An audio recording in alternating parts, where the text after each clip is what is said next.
Hi, I'm Gail.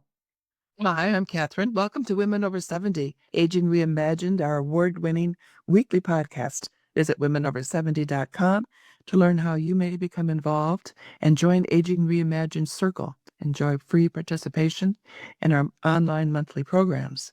And we want to give special thanks to our sponsor, Women's Connection.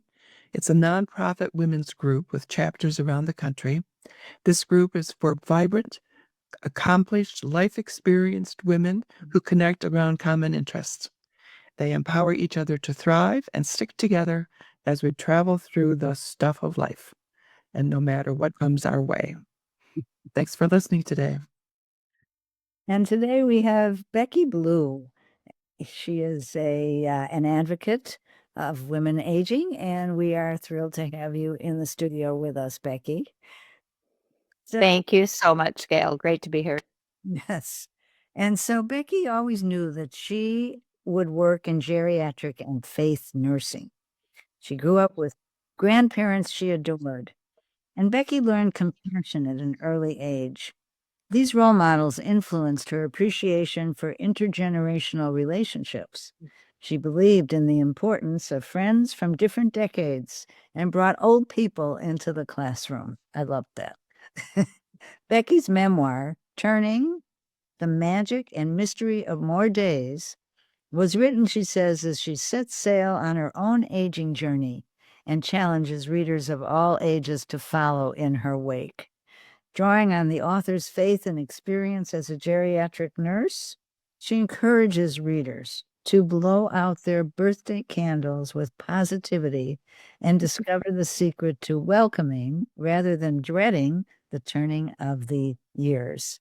So, Becky, welcome to Women Over 70 Aging Reimagined. As I read your book, I found your writing to be educational, was full of beautiful excerpts and poetry, and above all, readable. The topics you raise are unavoidably important, and I love how you involve the reader to challenge and question and participate in all the ideas you raise. When we talked, you said it's more of a conversation than a dialogue. So, how did you get to the tone of the book? How did that come about for you? I think it came about just because of, we all kind of connect the dots on our whole life experience now at this point in life. I mean, that's the real joy, is connecting the dots. And I wanted to just share what I had learned over all these years, and did a fair amount of teaching in my nursing career. And so the idea of kind of doing these short essays and then having questions at the end of each chapter just really fit my model of communicating with other people. Mhm. Yeah.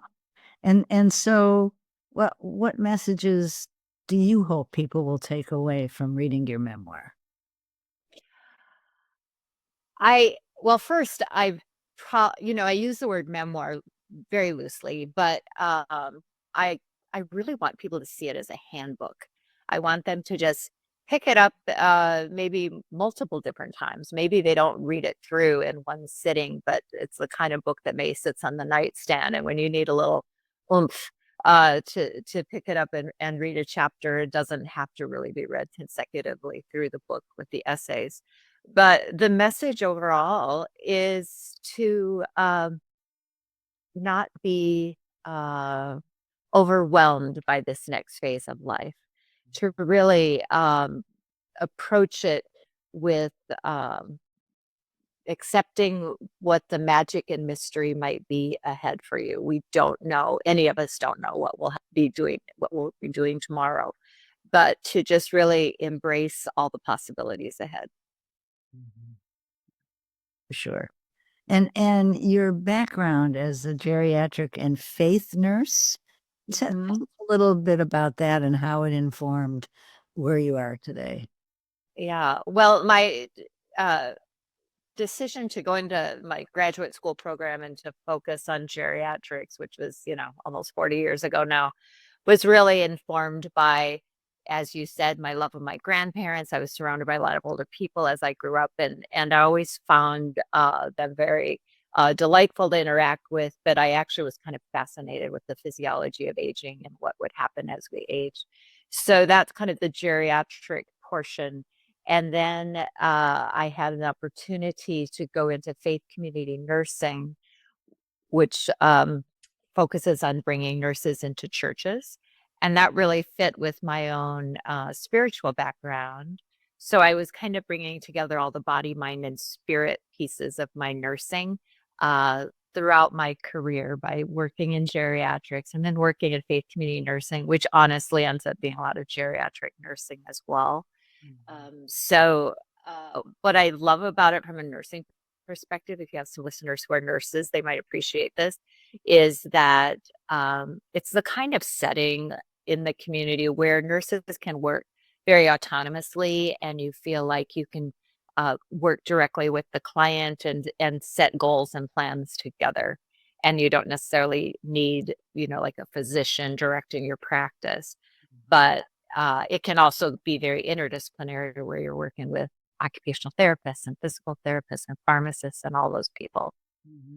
Wow. Actually, I have a very dear friend who's 90, almost 91, and I was just talking with her on Zoom yesterday, and she's very, very curious about the what life might be like in her 90s and how people around her are experiencing this later phase of life and dealing with how do they you said no, you talked about physiology of aging, so how do people, she's very curious, how do people um, continue to be able to look forward, to be able to imagine how they can continue to contribute when their physical self is failing them in various ways. And so what advice would you give her? What would you say to her? Well, I think I would say to not be afraid, even though that's hard, right? To not be afraid and to also realize that maybe she will age differently than other people she knew in her 90s. I think it's amazing now how many people we see who are fairly vibrant into their 90s. And there is some statistics that, once you've kind of made it through your 80s, you tend to be somewhat of a survivor. And so I think that it's okay for her to kind of expect for her to continue to do what she's done in her 80s and not let that milestone birthday number, I mean, that's a heavy number to say that you're 90, right? To just say, well, I've made it this far. Let's just keep going and see what happens.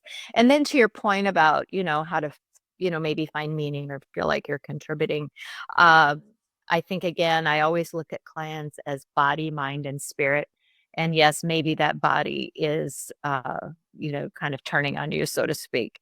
But, and maybe even the mind, maybe there's some things there.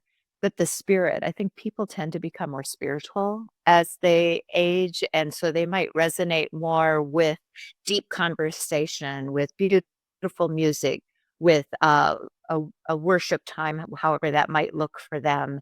But I think people also find such divine beauty in very simple things. And I know we're going to talk about the senses, which I hope we have a chance to do, because I think by reaching into her senses, is it just the joy of eating her favorite food? I have an aunt who's 98, and the favorite thing we do, and my husband and I go visit her in her assisted living, is we share a scotch. That's just her favorite thing, is to have a little bit of happy hour. Honestly, I can't drink scotch, but she and my husband just love it. And here at 98, that brings her great joy. So why not? Right. I know, right. I know the senses mean a lot to you, and you pull a lot from them. So let's talk about that now. The senses. Yeah. I'd be, and I don't think they're kind of, what do I want to say? We maybe don't talk about them enough, just in general. And I did want to maybe just read the dedication to my book, because I kind of fussed about who am I going to dedicate this book to. Well, I decided I just wanted to dedicate it to whoever is reading it. So just a quick little paragraph. It says, To all those who turn these pages, may your senses sharpen to the magic and mysteries that come near to you and make all things new. And so I think, as we often so much use the word old, or I feel kind of stagnant, or I feel everything is so repetitive, I think your senses can make all things new. So you can see something new that you haven't seen before, you can hear something new, you can taste something new, you can feel something new. I think I even write it in my book. I remember when I was a young girl and I would come and visit my grandparents, so I was blessed to have them in my same town. But I would go there usually after church on Sunday, and I'd come up to my grandma, and she didn't see very well, and she was in her 80s, I'm sure. But she would say, "Oh, Becky, come close. I want to feel your dress." And she always wanted to just feel the fabric. And so, there's all kinds of opportunities in our day to experience new things through our senses. And so I and hearing is special for me because I write a whole chapter about that. I happen to have a hearing loss myself. And so hearing becomes such a something I want to protect and something I want to enjoy as long as I can. Mhm. Yeah. Say a little bit more about that from a geriatric point of view. For the hearing? For all of it, for how For all of it, yeah. big it Uh, is to protect them and all. yes, and I used to have the honor of the hospital I worked at. I was a geriatric clinical nurse specialist, and I got to have an hour with all the new employees during their orientation. And one of the things I always did was I talked about the senses. And now when I look back at it, I probably was a little more negative than I should have been when I was like in my 30s. I'm sure I was a little bit smug, but that kind of this blanket statement of that they all kind of dwindle. And as a healthcare professional caring for someone, you need to be extra aware of that. And certainly there is some diminishment, but it doesn't mean that they go away. I mean, yeah, some people experience blindness, certainly, or some people might just have a terrible impairment in their hearing. But then I feel like there's this wonderful kind of compensation that comes with the other senses. And so I even find that myself, that with my hearing impairment, well, then I'm even relying more on my sight, and I'm relying sometimes on lip reading. So we still celebrate the senses, even though they do change as we age. And I find that sometimes even the change of the taste buds, that maybe I appreciate different foods that I hadn't appreciated earlier on in my life. So again, it's just kind of this exploring rather than settling. Mm. I'm not going to settle for what my senses are doing. Let's explore them a little bit and see what they bring me. This idea of being an explorer runs through your entire book, which I have happily read most of.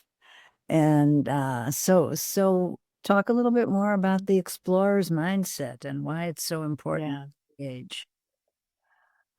I really love that concept, and I'm trying to use it more in my own day-to-day life. And I think we've all been sort of conditioned, I guess, to think that if we get to a certain spot in life, or I think of your friend Catherine who's turning 90, that you're just supposed to kind of stay put and don't fall. But I think that we can keep that explorer's mindset, whether that means certain, you know, um, the idea is just to stay curious, right? And the other thing that I think the explorer's mindset gives me is a sense of bravery, I would guess. I would say a sense of bravery, kind of quelling some of that fear. Because once you prove to yourself that you can do something or discover something new, then of course that encourages you to just do more of that. And to just back up a little bit, my interest in that explorer's mindset was reached by a road trip through the flatlands of Wyoming. I guess it's not all flat, but a road trip through Wyoming, and just kind of thinking about Lewis and Clark and how they just kept going. They just kept going. They kept following the Missouri River, or they kept following where the next hill or mountain was, and just kept going over it. And we know that that's a great analogy for aging, right? There can become a hill or a mountain, but gosh, if you just climb, you get to the top, who knows what that view might be. So I think that explorer's mindset is one that you can just pull out of your pocket every day and just say, okay, I can do this. I'm brave enough. I'm curious enough. And let's see what comes from that. Right. Right. Yeah. Yeah. So it would be wonderful if you would read a poem from your book. Now, I know we didn't pick one, I know exactly, but there's Yeah. many beautiful poems in it. Well, maybe you could just put your fingers on one. Yes. Thank you. I actually I wrote these when I was quite young. I still write poetry, but this one it goes in my chapter of where did you learn to age? And so I was talking about role models. And this is actually a poem that I would have written as a teenager back in 1978. And it was about my grandma. And I always referred to my grandma about wanting to touch my dress, the one that lived in my neighborhood. So this one is called Afternoon with Grandma. Not bothering to knock, I catch Grandma in her grubbies, scarf around her head, scarf around her neck, pretty chic for 84, 85, 86. Monday equals wash day. Archie bunker at 2:30, lunch at 3, orange drink, and apologized for bought ginger snaps. Someday I'll make some cookies. Warm conversation. Mrs. Fryman's birthday party. Weather. Uncle Earl's bad leg. Weather. Trouble in the Mid-East. Weather. Home is the best place for me. I'm glad I know where to find her. Beautiful. Yeah, and what's so amazing about that was written in 1978, and it really could probably still fit any young girl going to visit her grandma today, right? So yeah, and honestly, that is something I'm revisiting now. I think as I try to live into this book, um, I've been going back to writing poetry a little more, and I find that it's a wonderful use of my brain power. My husband likes to do the New York Times puzzles. I don't even know it's not even Wordle. I don't know which one he plays, but um, and I said, well, while you do that, I'm going to write a poem. And I was on a trip last December with my sisters. We had a delightful trip. We got to go to Paris and London together. It was amazing. But we were on a tour, and practically all the women on the tour were more like 40 something. And these women, they stayed out late and had lots of fun, which is great. My sisters and I would go to sleep a little bit earlier. So we were kind of perky during the day. And on the bus, they would all fall asleep. And so I got out my phone and I just kind of looked around and I observed all of them. And I was using my senses to kind of take all this in. And so I wrote a poem on my phone about them. And it just was such a great use of my time. And I thought I need to do that more often. Whatever, like I have girlfriends who knit and do things like that to keep their hands busy. I'm going to write poetry. Good for you. Yes, that's great. Yeah. Catherine, were you going to say something? Oh, I just wanted to go back to this notion of as women, as we get older, and I appreciate that you've mentioned about becoming more spiritual in whatever ways we do that. Many of the women that we reach have been contributing a great deal. They're activists, they're writers, their world is large, and so what's your experience of what happens then as people, especially women, get older, and how do we deal with what might be a narrowing of our our world, or how we see ourselves as contributing to others. Yes. And I think in general, I think that's just kind of the crime of how aging is viewed these days, because it's almost like, okay, well, you've left the workforce now, so, see ya. Um, and I think that's what we all have to do. I mean, if they're people who've been advocates, then I would invite them to be advocates for aging and advocates for still seeking out the depth of knowledge and wisdom and just the gift that these last decades of life can bring to society. And so I think as a society, we've really got to look at that we value people at those ages. Um, but it's hard because I think maybe what you're talking about and what they might be experiencing is that they feel invisible. And I find that myself. I tell a story in my book about being in a room full of people who are part of our small business that we have. And I said something that I thought was really quite enlightening and pertinent to the moment. And nobody replied. No one said anything. And then the other owner sitting next to me, a male, he pretty much just repurposed it and everybody jumped all over it. I mean, and that happens at any age, right? And in any setting, and it's maddening. But I think the way we change this, I think, is by changing the culture of aging. And I'm very passionate about that. And the way we change culture is we tell stories about ourselves that are worth listening to, or we tell stories about other people that are worth listening to. And and basically that's what your podcast is, right? So, um, I think that's very hard. And Catherine, I mean, I could talk forever just on that question. I'll add one more thing is that, I think too often, both as men and women, we uh, we connect our identity to what our life's work has been. And so then at the time when we retire or whatever, leave our profession, then we kind of scramble a little bit and try to figure out, well, now what's my identity?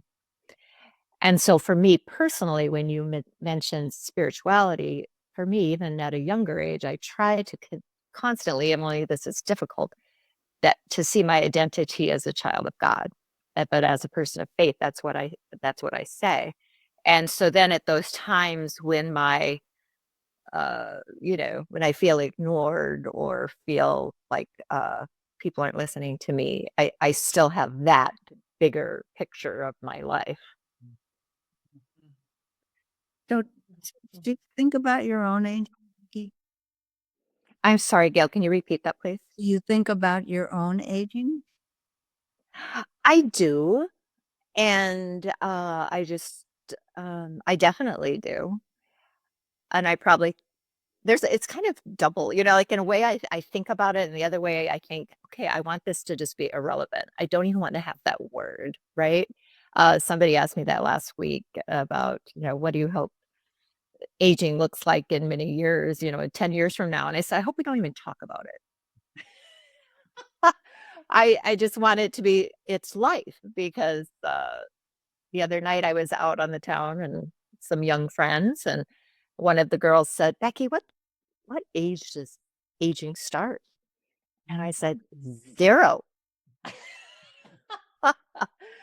And so I think I think it's a very pertinent topic right now. And I'm so excited about kind of the people who are going through it now and the people who are maybe 50 plus or whatever. I think it's just going to start looking really different.